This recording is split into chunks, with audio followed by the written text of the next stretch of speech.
हजारों साल पहले एक आदिवासी लड़का अपने पिता के साथ पहली बार शिकार पर निकलता है।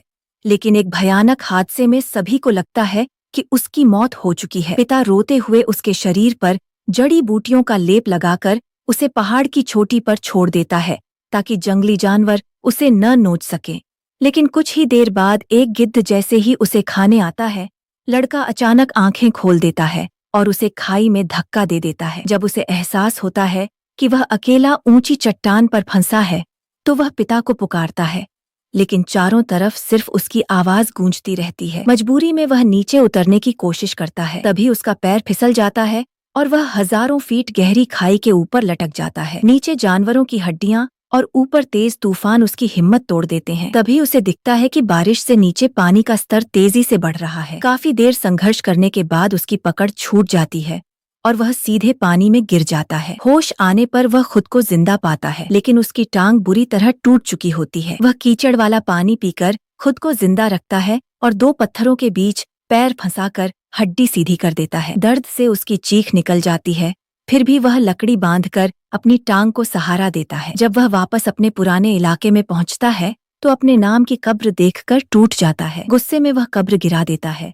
लेकिन तभी भेड़ियों का झुंड उसे घेर लेता है। घायल होने की वजह से वह ज्यादा दूर नहीं भाग पाता और रात पेड़ पर चढ़कर बिताता है। सुबह तक उसके पास खाने के लिए सिर्फ एक छोटा सा कीड़ा बचता है। तभी भेड़िए फिर हमला कर देते हैं। किसी तरह चाकू लहराकर वह अपनी जान बचाता है। अगले दिन उसे एक घायल भेड़िया दिखाई देता है। वह चाहे तो उसे मार सकता था, लेकिन उसका दिल नहीं मानता। वह उसे उठाकर नदी तक ले जाता है, घाव साफ करता है और गुफा में लाकर उसकी देखभाल करता है। शुरुआत में भेड़िया गुर्राता है और दांत दिखाता है, लेकिन लड़का बिना डरे उसे पानी पिलाता है। धीरे धीरे दोनों के बीच भरोसा बनने लगता है। अब सबसे बड़ी समस्या खाने की थी। लड़का जीवों को मारने से डरता था और कीड़े मकोड़े खाकर गुजारा करता था, जबकि भेड़िया भूखा रहता था। आखिरकार वह पहली बार शिकार करता है। जब भेड़िया मांस छीनने की कोशिश करता है, तो लड़का अपने हिस्से का दावा करता है और फिर बचा हुआ मांस उसे दे देता है। यहीं से इंसान और भेड़िए के बीच दोस्ती की पहली नींव पड़ती है। कुछ दिनों बाद दोनों की चोटें ठीक होने लगती हैं। लड़का घर लौटने का फैसला करता है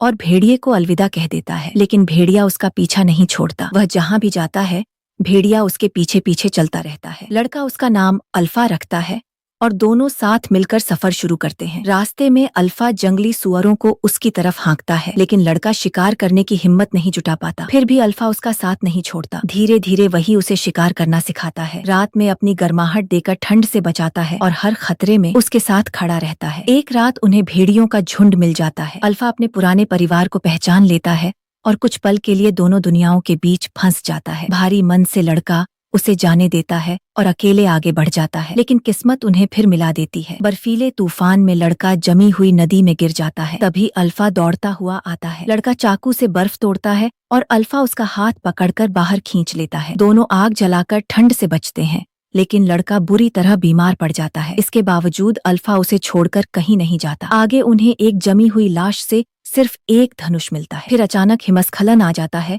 और बचने के लिए दोनों एक गुफा में घुस जाते हैं, जहां पहले से मौजूद एक विशाल काला भालू उन पर हमला कर देता है। अल्फा बिना सोचे सीधे भालू से भिड़ जाता है। आखिरकार लड़का तीर चलाकर भालू को मार गिराता है, लेकिन अल्फा खुद बुरी तरह घायल हो जाता है। लड़का आग जलाकर उसकी मरहम पट्टी करता है और दोनों फिर घायल हालत में अपने सफर पर निकल पड़ते हैं। कई दिनों बाद उसे बर्फ के नीचे अपने कबीले का निशान दिखाई देता है और उसे एहसास हो जाता है कि घर अब बहुत करीब है, लेकिन लगातार चलने से अल्फा गिर पड़ता है। लड़का उसे छोड़ने से इनकार कर देता है और अपनी आखिरी ताकत लगाकर उसे गोद में उठाकर बर्फ में चलता रहता है। आखिरकार वह अपने गांव पहुंच जाता है और पिता को देखते ही बेहोश हो जाता है। बेहोश होने से पहले उसकी सिर्फ एक गुजारिश होती है, अल्फा को बचा लेना। जब उसकी आंख खुलती है तो अल्फा उसके पास लेटी होती है और उसके साथ छोटे छोटे शावक भी होते हैं। तब सभी को पता चलता है कि वह पूरे सफर में गर्भवती थी और फिर भी उसने अपनी जान की परवाह किए बिना लड़के की रक्षा की। समय बीतता है, लड़का और अल्फा दोनों पूरी तरह स्वस्थ हो जाते हैं। अल्फा के बच्चे बड़े होने लगते हैं और धीरे धीरे कबीले का हर शिकारी अपने साथ एक भेड़िया लेकर निकलने लगता है। इसी दोस्ती ने इंसान और भेड़िए के रिश्ते को हमेशा के लिए बदल दिया और दुनिया के पहले कुत्ते की कहानी यहीं से शुरू हुई।